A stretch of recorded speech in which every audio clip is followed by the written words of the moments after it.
Muy bien, seguimos aquí en Pulso Informativo a través de Nativa Nos Conecta, pero ahora en el espacio de siempre, de todos los viernes, en consulta. En la conducción, nada menos que el doctor Víctor Zamora. Rodolfo, muy buenos días a nuestra audiencia que tiene la generosidad de seguirnos semana a semana. Este es el programa número 15. Yo quiero, con tu permiso, Rodolfo, dedicar este programa a César Bueno Cuadra. César Bueno Cuadra fue un médico, oftalmólogo, pero fundamentalmente epidemiólogo. Gran amigo mío que se dedicó casi toda su vida a la lucha contra las enfermedades transmisibles en nuestro país. Fue epidemiólogo, director regional de salud de epidemiología de San Martín, innovador en la inteligencia sanitaria, un experto en el manejo del dengue, del cual produjo un libro durante su ejercicio profesional y que falleció, llegó a ser director nacional del Centro de Control de Enfermedades del Ministerio de Salud, del CDC, durante la primera ola, entre mayo y agosto del 2020, la primera ola de la COVID-19, donde tuvo, en la precariedad de nuestro sistema de salud, levantar un sistema debilitado de vigilancia epidemiológica para tratar de responder a las enormes presiones que se tenía para poder vigilar el desplazamiento de esa enfermedad en nuestra población. César lamentablemente nos dejó hace un par de días. El día de hoy su familia lo acompaña en su última morada y quisiera decir que la salud pública del país tiene en César un héroe que ha dedicado su vida a la salud pública y que hoy día está de luto, la salud pública. Entonces, mis condolencias a la familia, a la comunidad sanitaria, y quisiéramos dedicar este programa a su memoria. Dicho esto, nos sentimos muy complacidos de tener al exministro de Salud, al doctor Ceballos, en una fecha, digamos, emblemática. El día de ayer se cumple un año del frustrado golpe del expresidente Castillo, del cual el ministro Ceballos fue miembro de su gabinete en su primera etapa, y lo hemos invitado en su doble función, como político y como sanitarista, como exministro, y en este primer rol, ¿no? Un balance general posterior a ese frustrado golpe, o quizás del periodo general del gobierno Castillo-Boluarte. Sí, bueno, muchas gracias antes que nada por la invitación, por estar en este programa y felicitarlos por este ya 15º programa que sale al aire, y saludar a tu audiencia, Víctor, Rodolfo. Sí, bueno, efectivamente estamos no celebrando, sino estamos en realidad recordando un modelo de país que vuelve otra vez a frustrar a las grandes mayorías en nuestra patria, ¿no?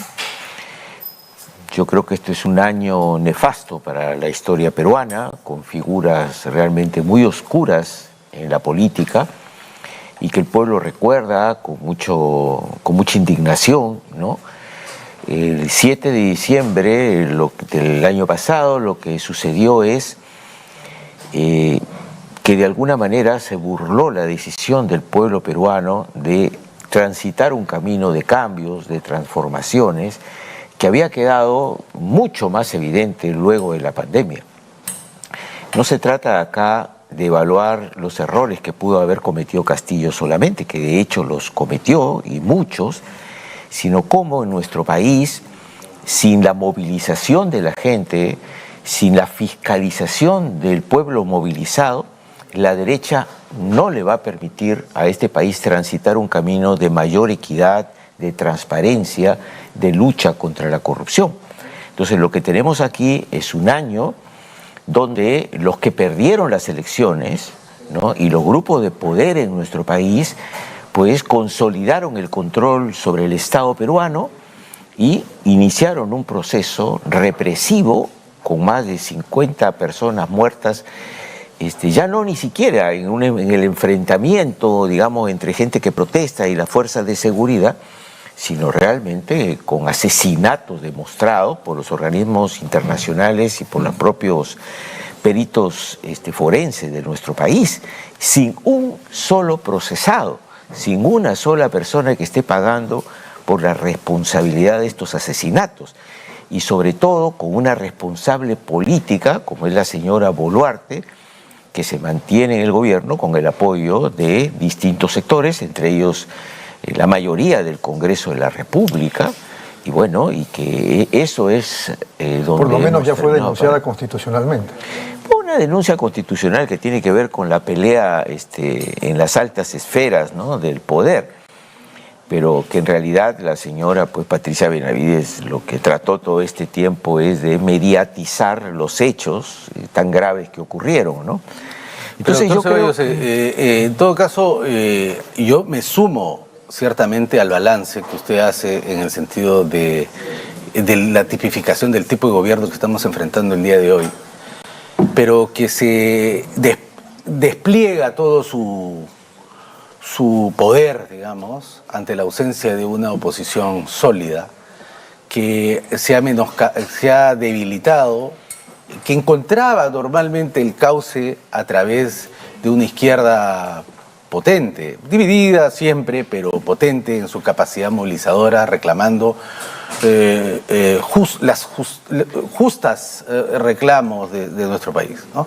Pero la izquierda también se ha debilitado durante estos 30, 40 años, primero por Sendero Luminoso, luego por Susana Villarán y ciertamente el señor Pedro Castillo, que abandonó, y ahí la suma de Humala con sus falsas promesas de la gran transformación y finalmente Castillo, ¿no?, que se convierte pues en un epítome de lo que es un gobierno incapaz y corrupto, finalmente fracasado.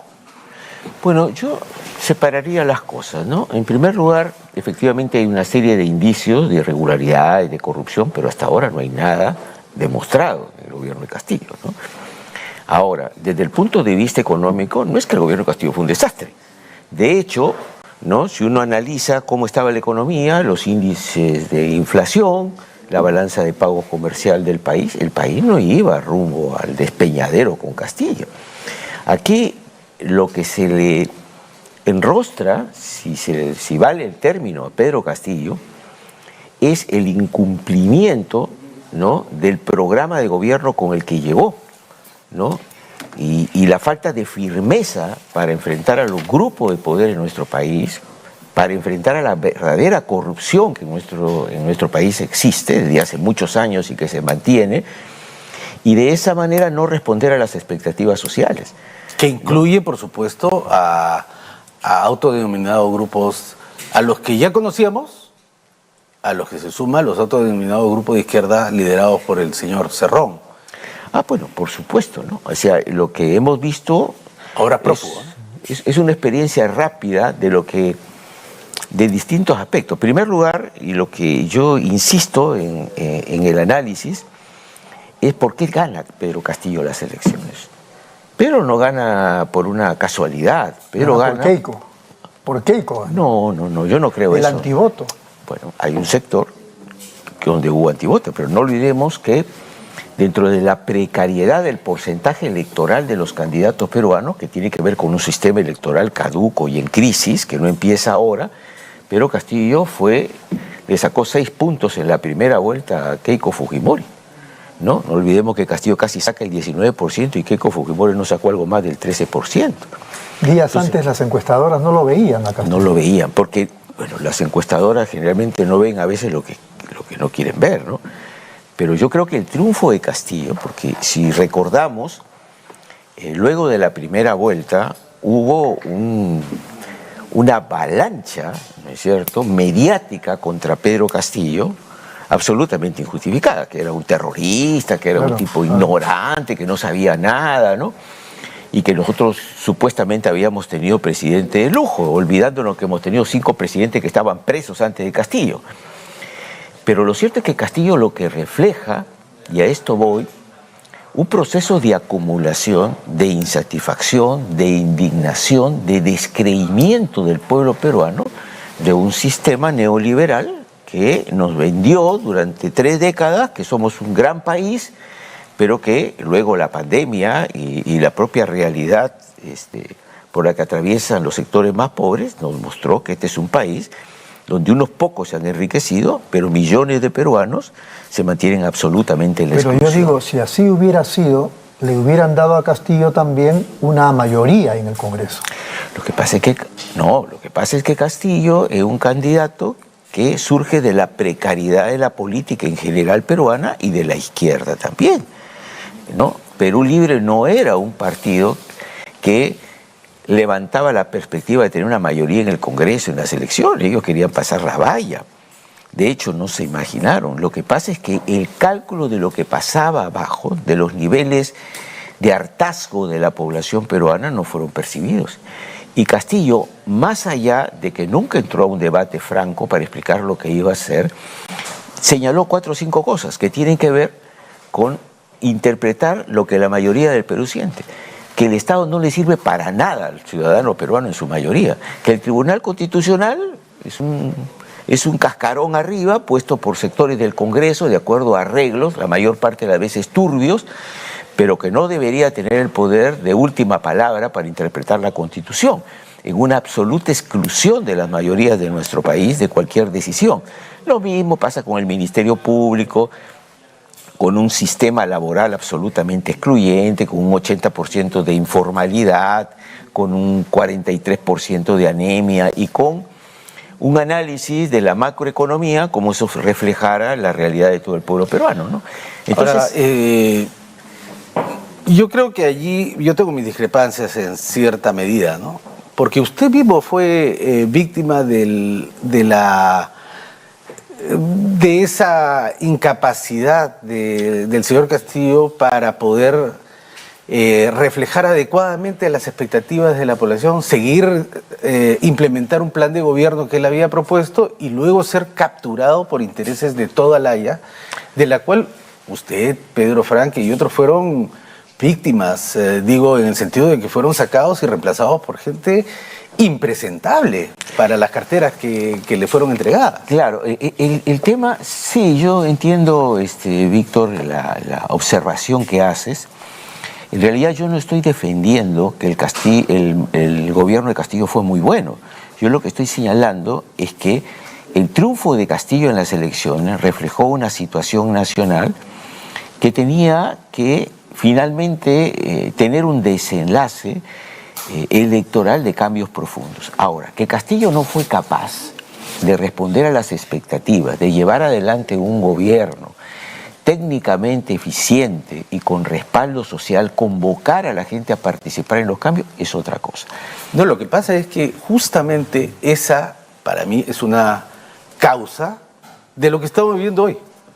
La gente sigue insatisfecha con el modelo, se ha empobrecido aún más, tiene un gobierno que ante las protestas le responde con balas, pero no encuentra ya un canal que existía antes para justamente hacer escuchar su voz.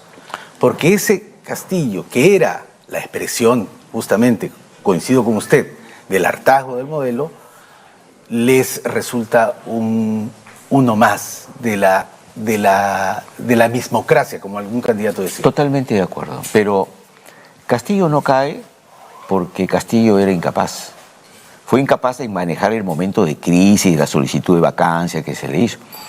Castillo cae, es verdad, por su falta de firmeza, falta de capacidad para pilotear las transformaciones que necesita nuestro país, pero también, y esto es lo que tenemos que aprender también, no solamente decir, necesitamos una opción de cambio en este país sólida, formada técnicamente, que le dé confianza a nuestro pueblo, que apele a la movilización y la lucha social para poder implementar los cambios, sino además tenemos que ser conscientes que aquí existe una derecha y una ultraderecha capaz de cualquier cosa para mantenerse en el poder. ¿Pero por qué cae Castillo entonces?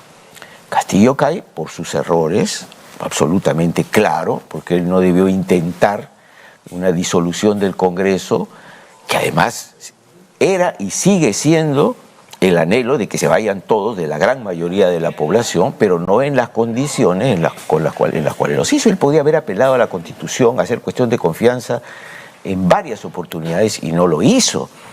¿no? Él pudo llamar a una movilización social y popular para respaldar sus medidas y tampoco lo hizo. Pero lo que yo quiero dejarlo así bien claro es que acá hay una derecha, y lo va a hacer con Castillo y lo va a hacer con cualquier gobierno que plantee cambios, y lo va a acercar y lo va a presionar a cualquier gobierno. Y efectivamente lo que dice Víctor es muy cierto, tratar de sacar los cuadros que puedan ir impulsando cambios de fondo para infiltrarlo, ¿no es cierto?, a partir de las debilidades del propio Pedro Castillo con sectores de derecha, incomprensibles muchas veces. Pero la derecha acá en nuestro país es la principal responsable de lo que está pasando, ¿no? O sea, aquí lo cercaron a Castillo y no lo dejaron gobernar, eso también es muy cierto, ¿no? Correcto. Vamos a ir un ratito a la pausa y regresamos para continuar en consulta.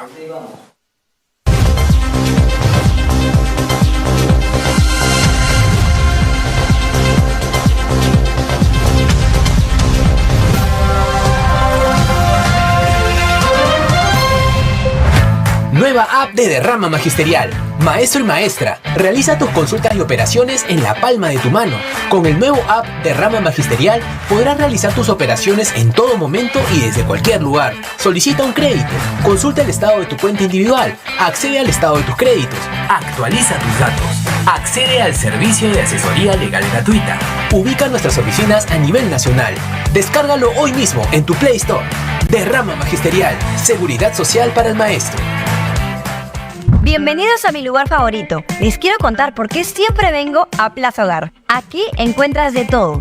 Y si un mueble me gusta, lo personalizan a mi antojo. Elijo el color, la tela, todo a medida.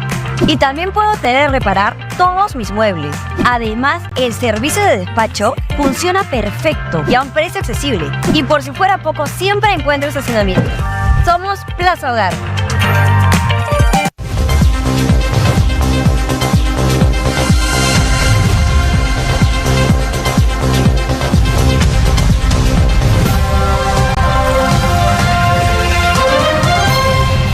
Muy bien, seguimos aquí en Nativa Nos Conecta, esto es Pulso Informativo, en el espacio en consulta, Víctor Zamora. Bueno, doctor Ceballos, hemos hecho un análisis no ligero, pero sí creo que certero de la situación que estamos viviendo el día de hoy, ¿no? Efectivamente es un gobierno aislado, de espaldas totalmente a las necesidades de la población en relación a la inseguridad, el hambre, el desempleo. El desempeño general del gobierno es negativo, en todas las áreas que se vea. Pero vamos a centrarnos en el sector salud. Antes de llegar al sector salud, yo tenía una última pregunta sobre el tema. En la idea, y que yo la puedo suscribir, quizá Víctor también, que estamos frente a una derecha, digamos, capaz de todo en estos momentos en el país, ¿cómo encuentran los otros sectores ese contexto? ¿Cómo está la izquierda y los otros sectores progresistas para responder a aquello? Yo creo que se abren expectativas muy interesantes en nuestro país, a pesar de que parece que todo va negro. Lo cierto es que acá tenemos un grupo de poder que han llegado a consolidarse en el control del país y del Estado, pero en medio de innumerables contradicciones. A diferencia de la experiencia de Fujimori, que logró desarrollar una política populista, primero porque fue elegido en las urnas, Boluarte no. A Boluarte no la quiere nadie. Y a este Congreso, por supuesto, menos que a los anteriores, ¿no? Yo recuerdo cuando nos sentamos en el hemiciclo para que cerraran el Congreso, pensábamos que era el peor, pero yo creo que este es peor que ese. Lo que sucede es que este gobierno, que está prendido con alfileres, porque las contradicciones internas aparecen a cada rato, y donde yo creo que el fujimorismo no va a sostener a Boluarte para pagar los platos rotos de un gobierno tan impopular, así que este tema se puede acelerar en cualquier momento. Quieren asegurar algunos controles para permanecer. Dentro de poco el gobierno y el Congreso van a ser apestados. Así es. Pero ese es un cálculo. ¿Van a ser o ya lo son? No, digo para la derecha, para quienes ahora para quienes a eso ya van dando señales en ese sentido. Y es probable que la suelten en algún momento si es que tienen otras garantías, pues estamos queriendo modificar todas las normas electorales. Ahora, yo sí creo que lo que pasó en diciembre con la muerte lamentable de decenas de peruanos nos muestra también que nuestro pueblo tiene enormes reservas democráticas. El pueblo no se ha regalado a Dina Boluarte ni a este gobierno. El pueblo no se ha comprado esa enorme campaña que lanzaron los medios de comunicación concentrados, no solamente contra Castillo, sino además contra lo que representaba Castillo. Entonces yo creo que si acá logramos un nivel... Chabelita sí se ha portado mal, ¿no? Sí, bueno, la compañera ha cometido errores políticos importantes, ¿no? Pero creo que si logramos un nivel... No me extrañaría que aparezca en alguno de los audios de Villanueva. El doctor Zamora nos va a matar porque he cortado el tema y ya nos quedan pocos minutos. Vamos con el tema de salud. Sí, efectivamente.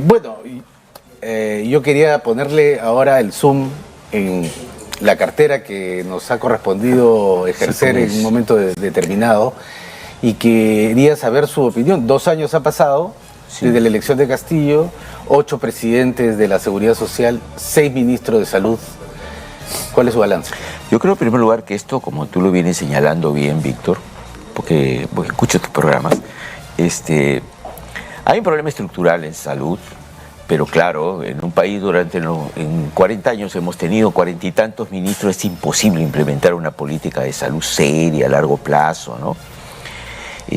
Pero claro, después de la pandemia, Víctor, donde tuvimos casi a ciegas que enfrentar un proceso que para todo el mundo era nuevo, pero que nos permitió aprender muchas cosas. Todo el país se aprendieron.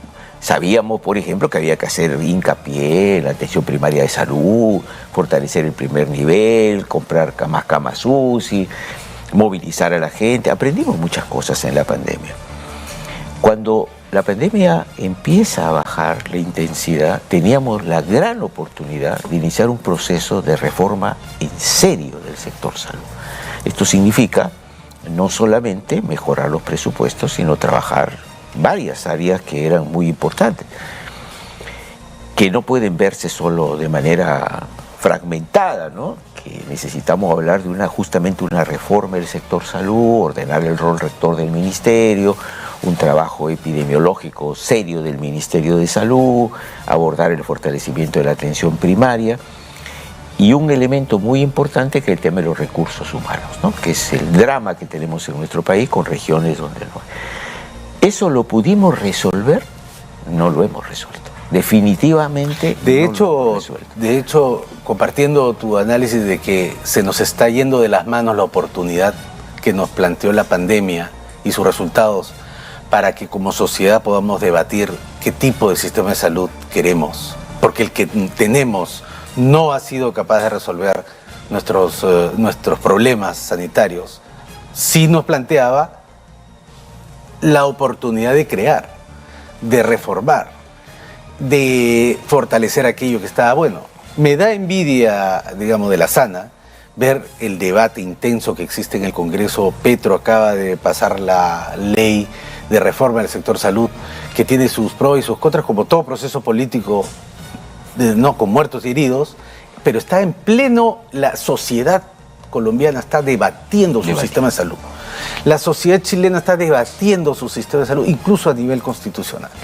La sociedad brasileña está en un pleno proceso de recuperar aquello que Bolsonaro destruyó y en el Perú no veo en ningún grupo de cualquier fracción política y también corporativa que se esté levantando una propuesta para el sector salud. Es más, vemos cómo se degenera nuestra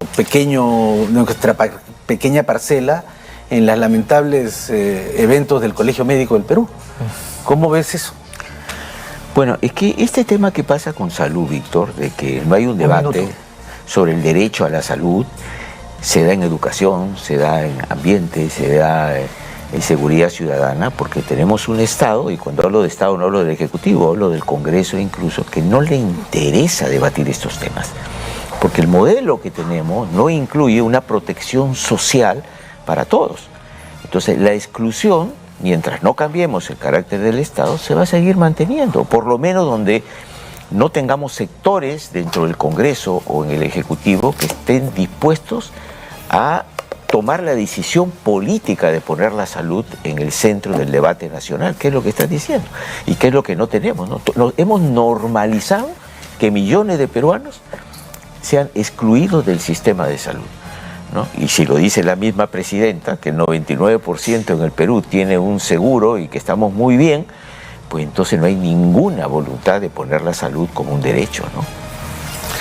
Bueno, Rodolfo, ya hemos agotado nuestro tiempo, lamentablemente siempre vuela rápidamente, pero queden en el tintero algunos puntos. Yo quisiera comprometerte en una nueva oportunidad, porque obviamente la agenda es enorme y te agradezco el que hayas estado con nosotros. ¿Algunas palabras? No, muchas gracias. Y solamente antes de despedirme decir que reivindicar la lucha de los trabajadores del sector salud, que han sido reprimidos hace pocos días, encarcelados, ¿no? Por pedir el nombramiento, que debería ser un proceso mucho más lógico en el sector salud, no solo para reivindicar a los CAS-COVID y a otros CAS, sino además para poder ordenar los recursos humanos en el sector salud, ¿no? Ojalá que esto...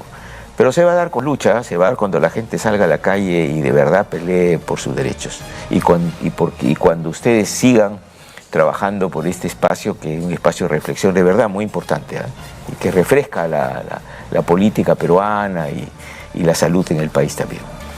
Bueno, Rodolfo, muchísimas gracias. Muchas gracias al doctor Hernando Ceballos, al doctor Víctor Zamora y a ustedes por su sintonía. Gracias, permiso.